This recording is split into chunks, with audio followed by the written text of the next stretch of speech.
नमस्कार दोस्तों, स्वागत है आपका स्टडी फॉर सिविल सर्विसेज में। यूपीपीएससी 2022 की पूरी तैयारी करने के लिए स्टडी फॉर सिविल सर्विसेज आपके साथ है। पूरा सपोर्ट रहेगा हमारा शुरू से लेकर लास्ट तक। अभी के लिए हमने पेड क्विज चैनल एक चालू किया है पेड ग्रुप वालों के लिए। उस पे फ्री वीडियो हमने इस बार शुरू से ही डेली देना चालू कर दिया है। प्लीज वीडियो को लाइक शेयर जरूर करिए। कोई कमेंट हो, फीडबैक हो, सजेशन हो तो तुरंत बताइए। स्टडी फॉर सिविल सर्विसेज के साथ यूपीपीएससी 2022 की कंप्लीट तैयारी करनी है। दो तरीके हैं, एक है फ्री वाला। फ्री के लिए आप 3 प्लेलिस्ट हमारी फॉलो कर लीजिए। कंप्लीट 2022 वाली प्लेलिस्ट, टेस्ट सीरीज की प्लेलिस्ट और प्रीवियस ईयर क्वेश्चन की प्लेलिस्ट, और प्लस 2 टेलीग्राम। एक हमारा मेन टेलीग्राम वाला ज्वाइन कर लीजिए स्टडी फॉर सिविल सर्विसेज वाला, और एक SCS daily for civil services को यूट्यूब में फॉलो करते हैं तो प्लीज हमारा फ्री टेलीग्राम ये जरूर ज्वाइन कर लीजिएगा। सारी नोटिफिकेशन, सारे अपडेट यहीं पे मिलते हैं। पेड ग्रुप अगर आपको ज्वाइन करना है तो इन तीनों नंबर पे आप कॉल या व्हाट्सएप कर सकते हैं। ये हमारा फ्री क्विज चैनल है, डेली इसमें आप अपडेट देखते रहिएगा। बाकी इन सब की दोनों की लिंक वीडियो के डिस्क्रिप्शन में दी हुई। पीएससी 2022 के लिए अभी से हमारा पेड क्विज ग्रुप शुरू हो चुका है स्टडी फॉर सिविल सर्विसेज का। और आइए इसमें दिए गए क्वेश्चंस को हम लोग सॉल्व करना शुरू करते हैं। पहला हमारा सवाल है, हाल ही में India turning point how climate action can drive our economic future नामक रिपोर्ट किस संस्थान ने जारी की है। काफी इंपॉर्टेंट अच्छा क्वेश्चन। इस क्वेश्चन का आंसर हो जाएगा आपका ऑप्शन नंबर ए यहाँ पर सही हो जाएगा। इस तरीके से आप कुछ सॉल्व कर सकते हैं। जो सही होता है फिर उसमें ग्रीन टिक लग जाता है और गुब्बारे फूट जाते हैं। जो गलत होता है तो फिर क्रॉस लग जाता है और फिर अलग से ब्लू टिक के साथ आंसर दिखता है। तो डेलट इकोनॉमिक इंस्टीट्यूट ने India turning point how climate action can drive और इकोनॉमिक फ्यूचर नामक रिपोर्ट जारी की है। उसके बाद है कि चेन एनालिसिस द्वारा डिसेंट्रलाइज्ड फाइनेंस एडॉप्शन इंडेक्स में भारत की रैंक क्या है। तो डिसेंट्रलाइज्ड एडॉप्शन इंडेक्स में पूछ रहे हैं। इसमें कुछ लोगों ने गलती की थी हमारे कुछ ग्रुप में कि बिना देखे ही लगा दिया था कि इसमें क्रिप्टो करेंसी एडॉप्शन इंडेक्स के हिसाब से भारत की रैंक क्या है। क्रिप्टो करेंसी एडॉप्शन इंडेक्स की लिस्ट में भारत की रैंक दूसरी है, ठीक है। वियतनाम फर्स्ट पर है इसी चेन एनालिसिस की रिपोर्ट में। लेकिन वो चीज़ यहाँ पर पूछी नहीं है। क्वेश्चन को ध्यान से पढ़ना है आपको हमेशा ही, चाहे रियल एग्जाम में करें चाहे प्रैक्टिस करते समय। जितना आप इस चीज़ को मजबूत करेंगे उतना ही अच्छा होगा। काफी सारे लोगों ने आते हुए क्वेश्चन गलत किए यूपीएससी 2021 के प्रीलिम्स पेपर में, जो कि 24 अक्टूबर का हुआ था। ऐसा नहीं करना है 2022 में। तो इसमें इंडिया की रैंक क्या है? इसमें इंडिया की रैंक है आपकी 6th, ठीक। क्रिप्टो करेंसी एडॉप्शन के मामले में इंडिया की रैंक क्या है? 2nd, इसी संस्था की रिपोर्ट में। अभी कुछ दिन पहले एक रिपोर्ट आई थी, मतलब कुछ दिन पहले न्यूज आई थी कि ई एल सेल्वाडोर जो है, ये जो है पहला कंट्री बन गया है पूरे वर्ल्ड का जिसने क्रिप्टो करेंसी को एक लीगल टेंडर के रूप में मान्यता दी है। क्रिप्टो करेंसी तो हर जगह ट्रेड की जा रही है। अब आप कहेंगे कि क्रिप्टो करेंसी अगर भारत में लीगल टेंडर नहीं है तो क्या है? तो क्रिप्टो करेंसी एक जिन्स है, ठीक, एक आइटम है, ना कि लीगल टेंडर, ठीक। तो एक कमोडिटी हम लोग कह सकते हैं। कमोडिटी के रूप में क्रिप्टो करेंसी भारत में ट्रेड की जा रही है फिलहाल, और काफी हद तक अच्छा चल रहा है बिजनेस और लगातार बढ़ रहा है। लेकिन लीगल टेंडर की मान्यता अभी तक केवल क्रिप्टो करेंसी को ई एल सेल्वाडोर नहीं दी है। अभी हाल ही में देश का पहला quantum computer simulator tool kit किस मंत्रालय ने जारी किया है? ये प्रेडिक्ट करना आसान था वैसे, ministry of electronics and information technology होगा इसका आंसर 1, ठीक। ये कंप्यूटर से रिलेटेड डेवलपमेंट आते रहते हैं, जरूरी भी है। फिर उसके बाद आप देखेंगे मीराबाई चानू को स्टे इन प्ले नामक अभियान के लिए चुना गया। मीराबाई चानू वही है जिन्होंने भारत को पहला सिल्वर दिलवाया था आपके टोक्यो ओलंपिक में, जो कि 2021 में हुए थे, 2020 के, ठीक है। तो ये कहाँ, मतलब ये स्टे इन प्ले किस कंपनी का कैंपेन है जिसको मीराबाई चानू ने ज्वाइन किया? तो इसका आंसर हो जाएगा हमारा ऑप्शन नंबर ए, एडिडास, ठीक, ऑप्शन नंबर ए।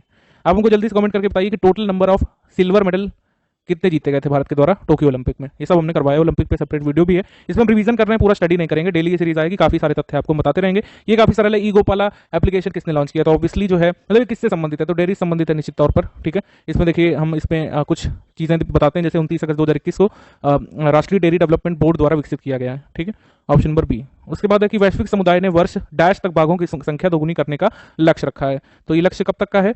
तो 2022 तक दोगुना करना है। वैसे हम टाइगर पॉपुलेशन के मामले में काफी अच्छे देश हैं। 50 ये आपका 75% करीब जो ग्लोबल टाइगर्स की संख्या है वो भारत में निवास करती है। भारत में कुल मिलाकर टाइगर कितने हैं लेटेस्ट टाइगर सेंसस के हिसाब से? 2967 है। सबसे ज्यादा टाइगर रिजर्व कहाँ पर है अगर आप देखें तो एमपी में है। फिर उसके बाद कहाँ पर है? कर्नाटक में। फिर उसके बाद कहाँ पर है? उत्तराखंड में। तो इस तरीके से आप ये याद रखिएगा टाइगर के बारे में इतनी डिटेल, जब तक नया सेंसस नहीं आ जाता। उसके बाद किस अंतरिक्ष एजेंसी के द्वारा विश्व का पहला शारीरिक रूप से अक्षम यात्रियों के लिए 2022 तक अभियान लॉन्च की जाने की घोषणा की है? मतलब कि ये शारीरिक रूप से अक्षम यानी दिव्यांग लोगों को, फिजिकली डिसेबल्ड एस्ट्रोनॉट को 2022 में भेजने वाले हैं स्पेस में, ठीक है। तो ये किसने किया है ऐसा ऐलान? तो इनिशिएटिव किसका है? ईएसए का है, यूरोपियन स्पेस एजेंसी का है। United Nations office for outer space के साथ मिलकर के इन्होंने स्पेस फॉर ऑल इनिशिएटिव घोषित किया, यानी कि स्पेस सभी के लिए। उसके बाद डिजिटल इंडिया अभियान की कौन सी वर्षगांठ बनाई गई थी? तो इसमें डायरेक्टली आपसे पूछना चाह रहे हैं कि कब इसको लॉन्च किया गया था, किस वर्ष में। तो अगर आपको पता है कि डिजिटल इंडिया को कब लॉन्च किया गया था 2015 में, तो आराम से इसकी आप 30 वर्षगांठ बना रहे हैं इस साल, ठीक। गवर्नमेंट स्कीम काफी जरूरी है, लिबरलाइजेशन, ग्लोबलाइजेशन और कह सकते हैं हम जब इकोनॉमिक रिफॉर्म्स हुए थे 1992 के आसपास, उसके बाद से लेकर के अभी तक 2018-19 तक की स्कीम्स काफी पूछी जा रही हैं और रिसेंट तो पूछी जा रही हैं, ठीक। उसके बाद हाल ही में फेसबुक ने देश के स्वतंत्र लेखकों के संवर्धन के लिए, उनके विकास के लिए बुलेटिन नामक एक नया पब्लिशिंग टूल लॉन्च करने की घोषणा की है। तो ये जो है आपका इंग्लिश में भी लिखा हुआ है। तो ये जो है किस देश में लॉन्च की है, ठीक है। तो इसका आंसर हो जाएगा आपका अमेरिका, ऑप्शन नंबर बी।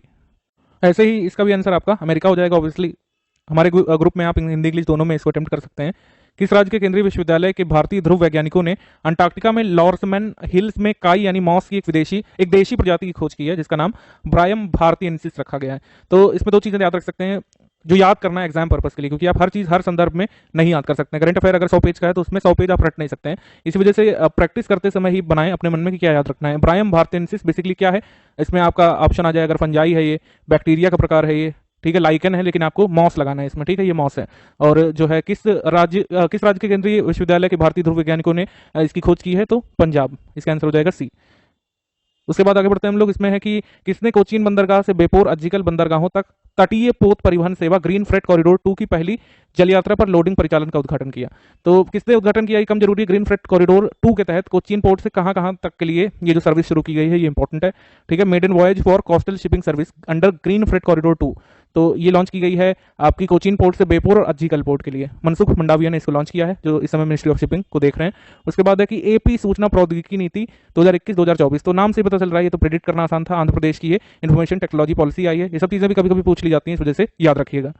ये अगर आप बीपीएससी की तैयारी कर रहे हैं तो स्पेसिफिकली आपको ये पता होना चाहिए, और आपको पता भी होगा। वैसे नेशनल करंट अफेयर के तौर पर भी ये है जरूरी, क्योंकि ये कह सकते हैं राष्ट्रीय डॉल्फिन अनुसंधान केंद्र किसी भी राज्य में हो, कहीं पर भी वो पूछे जाते हैं, तो ये पटना में बनेगा, ऑप्शन नंबर बी। उसके बाद है 6 जुलाई 2021 को किस मेट्रो रेल कॉर्पोरेशन ने देश की पहली फास्टैग यूपीआई आधारित कैशलेस पार्किंग सुविधा शुरू की है, तो ऑब्वियसली डीएमआरसी ने, दिल्ली मेट्रो रेल कॉर्पोरेशन ने। वर्स्ट केस में अगर पूछ लें कि ये भाई किस मेट्रो स्टेशन पर लॉन्च की गई, तो कश्मीरी गेट मेट्रो स्टेशन पर, याद रखिएगा। उसके बाद रुद्राक्ष, ये तो पहले का है, लेकिन हम इसको जरूर यहाँ पर रिमेंबर करेंगे। आरओ में इसके पूछे जाने की काफी संभावना है, आगे भी पूछे जाने की काफी संभावना है, आगे तक यूपी जीके का ही पार्ट बन जाएगा और लगातार इसके पूछे जाने की संभावना है। रुद्राक्ष नामक वाराणसी अंतर्राष्ट्रीय सहयोग और कन्वेंशन सेंटर, यानी कि Varanasi international corporation and convention centre, जिसका नाम रुद्राक्ष है, इसका उद्देश्य क्या है, तो इसको जापान की सहायता से ओपन किया गया। इसका उद्देश्य है टू प्रमोट टूरिज्म। ये ऑप्शन काफी क्लोज लग रहे होंगे, लेकिन ऐसे ही आयोग के पेपर में होते हैं, तो हमने उसी हिसाब से सेट किया इसको। उसके बाद बेस्टू बरस जो है, ये किस राज्य में नववर्ष के रूप में मनाया जाता है, तो गुजरात। तो बस इतना याद कर लीजिए आप। कल्चर में बहुत छोटे छोटे वन लाइनर फैक्ट आपको याद करने हैं, जैसे थाई पूसम वाला अभी पूछा गया था टीचिंग एग्जाम के एक पेपर में, ठीक।